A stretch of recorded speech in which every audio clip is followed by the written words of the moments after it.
If you think modern dating is complicated, be grateful you weren't alive in medieval Europe.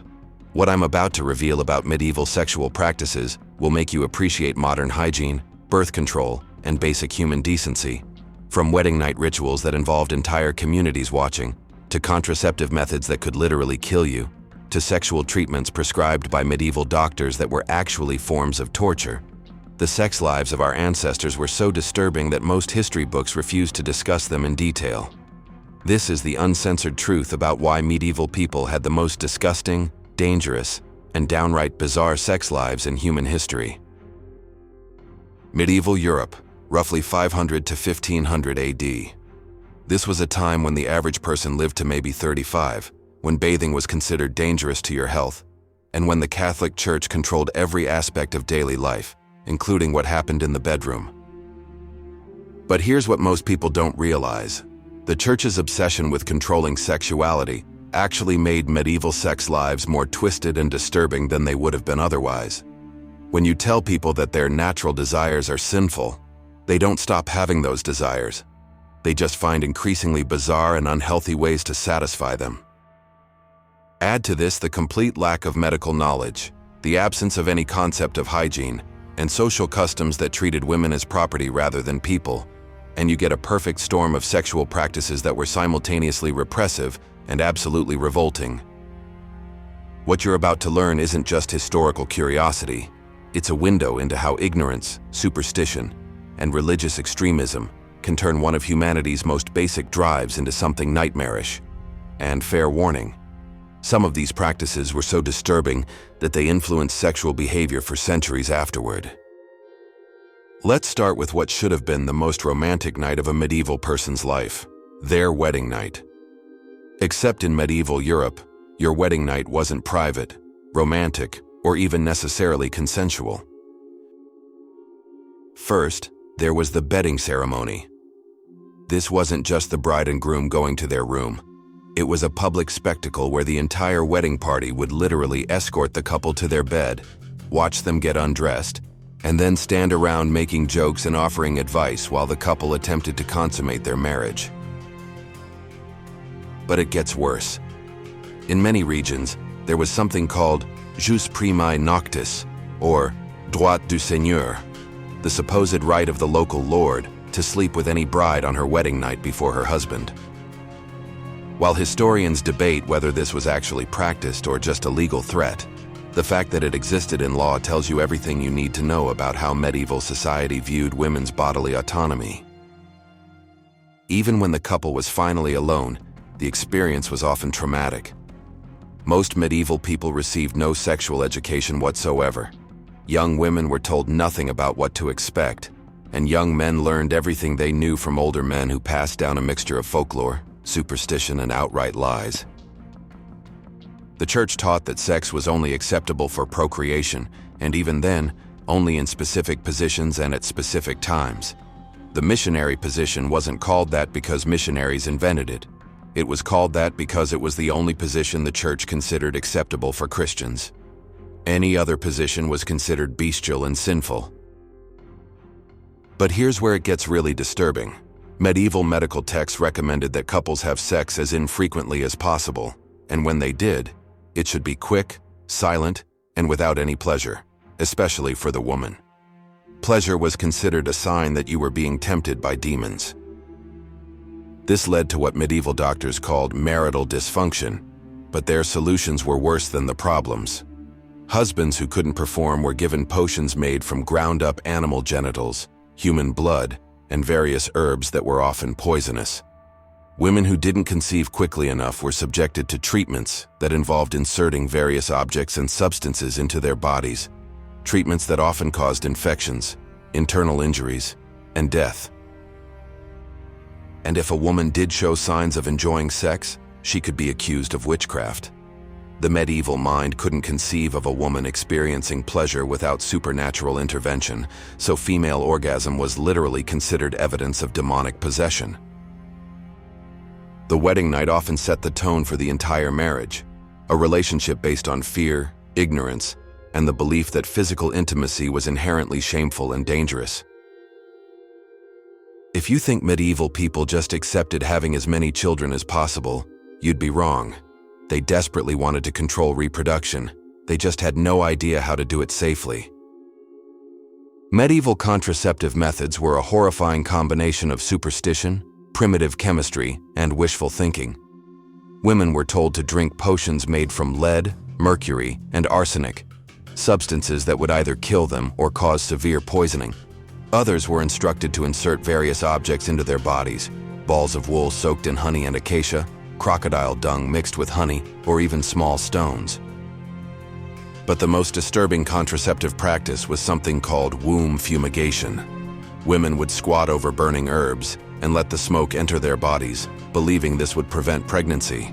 The herbs used, including pennyroyal, tansy, and rue, were actually toxic and could cause liver failure, seizures, and death.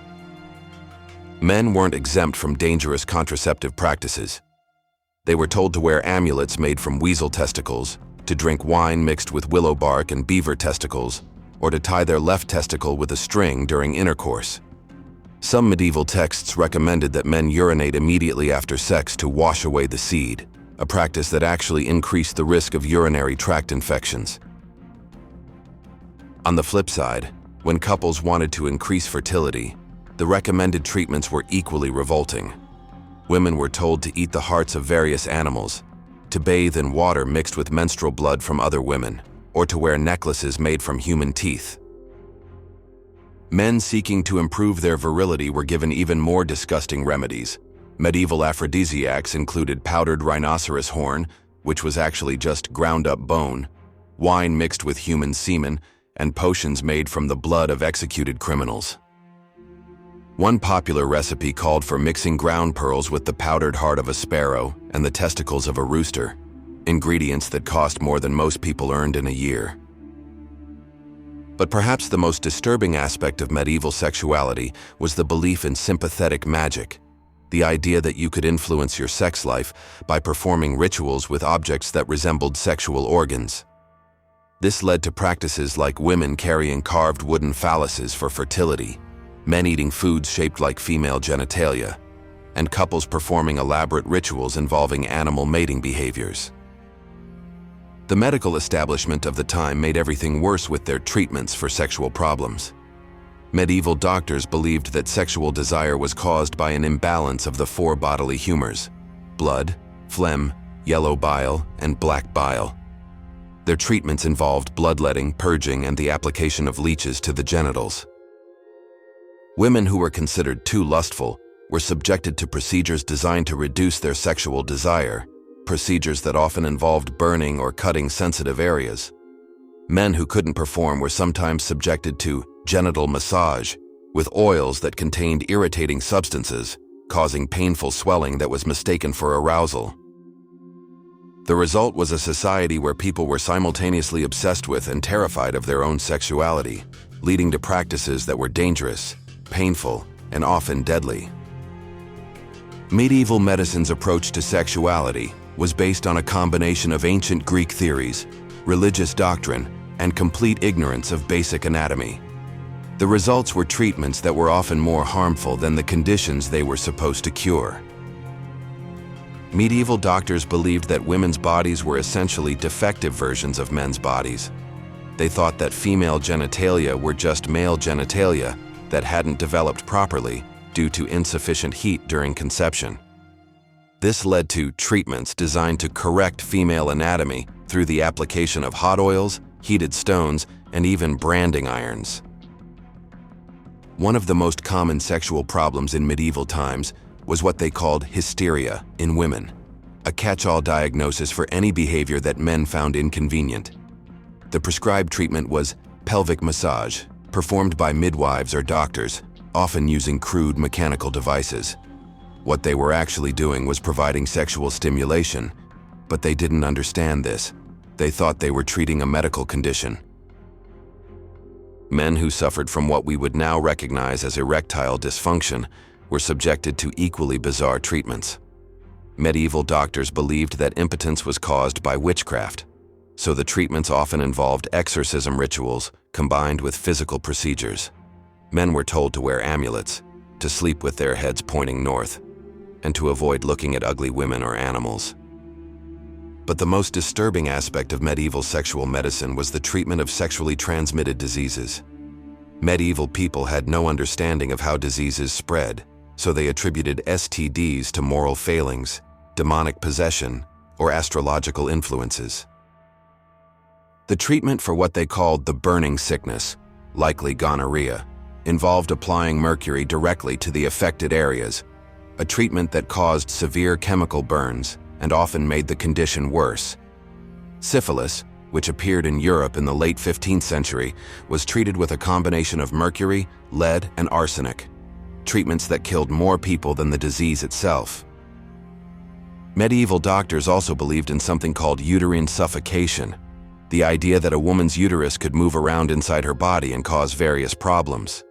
The treatment involved trying to lure the uterus back to its proper position using strong-smelling substances applied to different parts of the body.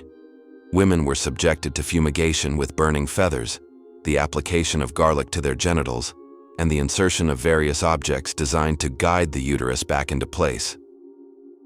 Perhaps most horrifying was the medieval treatment for what they called excessive lust in both men and women. This involved procedures designed to reduce sexual desire through pain and mutilation. Men might have their genitals bound with tight cords or subjected to ice baths. Women faced even worse treatments, including the insertion of irritating substances, the application of caustic chemicals, and in extreme cases, surgical procedures that were essentially forms of genital mutilation. The medieval medical establishment also promoted the idea that certain sexual positions could influence the gender of children, the health of offspring, and even the moral character of the parents. This led to elaborate rules about when, how, and in what position couples should have sex, rules that were often contradictory and always based on superstition rather than science. The result was a medical system that turned natural sexual function into a source of fear, pain, and often death. Medieval people lived in constant anxiety about their sexual health, never knowing whether their natural desires would lead to damnation, disease, or medical treatment that was worse than any illness.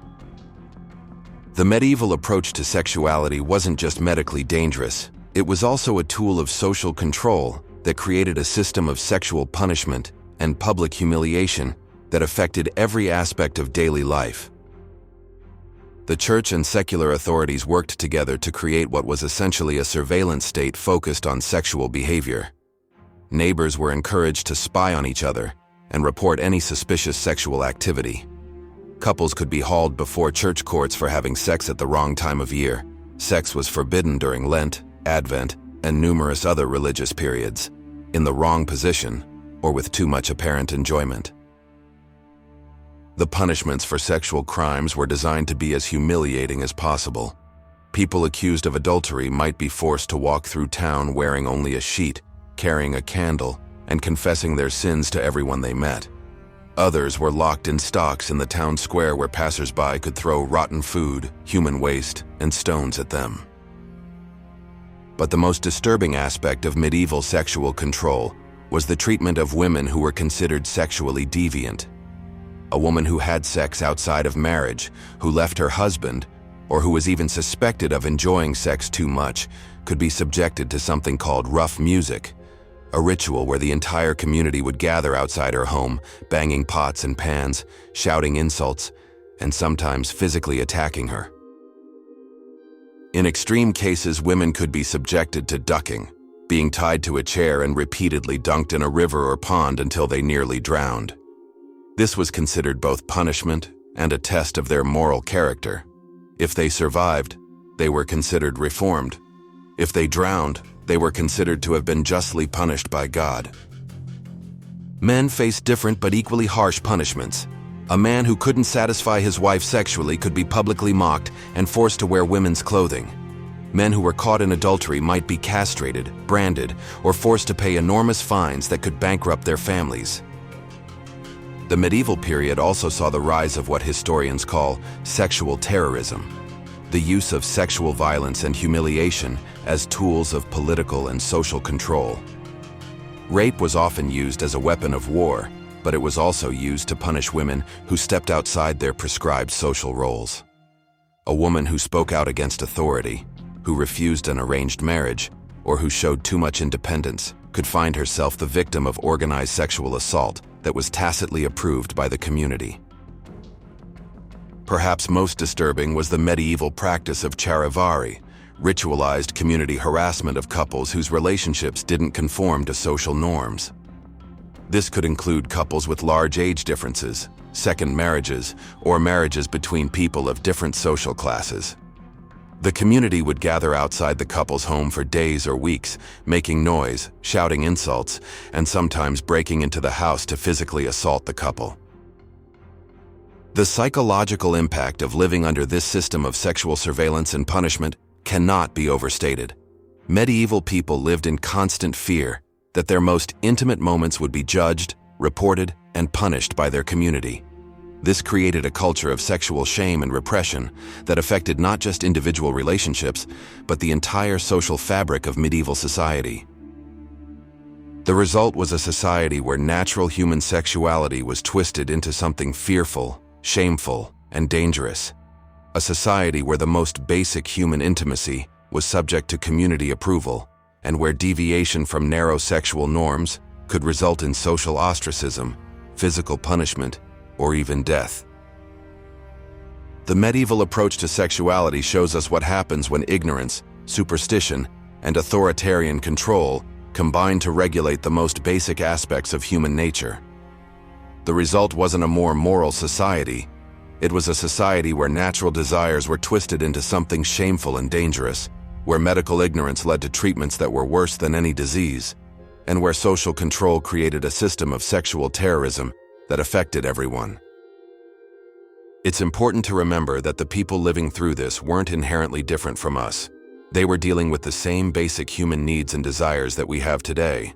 The difference was that they lived in a society that had turned sexuality into a source of fear rather than joy, punishment rather than pleasure, and death rather than life. The legacy of medieval sexual attitudes lasted for centuries and influenced Western culture in ways we're still dealing with today. Understanding this history helps us appreciate not just how far we've come, but how important it is to base our approach to sexuality on science, compassion, and respect for human dignity, rather than fear, superstition, and control. If this look at medieval sexuality has shocked you, wait until you discover the truth about medieval medical practices that were supposed to cure everything from headaches to heartbreak. Subscribe and hit the notification bell, because this Friday, I'll reveal the most horrifying medical treatments in history, treatments that make medieval sex practices look tame by comparison. And if you want to know about other aspects of medieval life that were even more disturbing than their sex lives, leave a comment with "Medieval Horrors," and I'll reveal the complete list of daily practices that made medieval life a constant nightmare. We'll see you Tuesday, when we discover that sometimes the cure really was worse than the disease.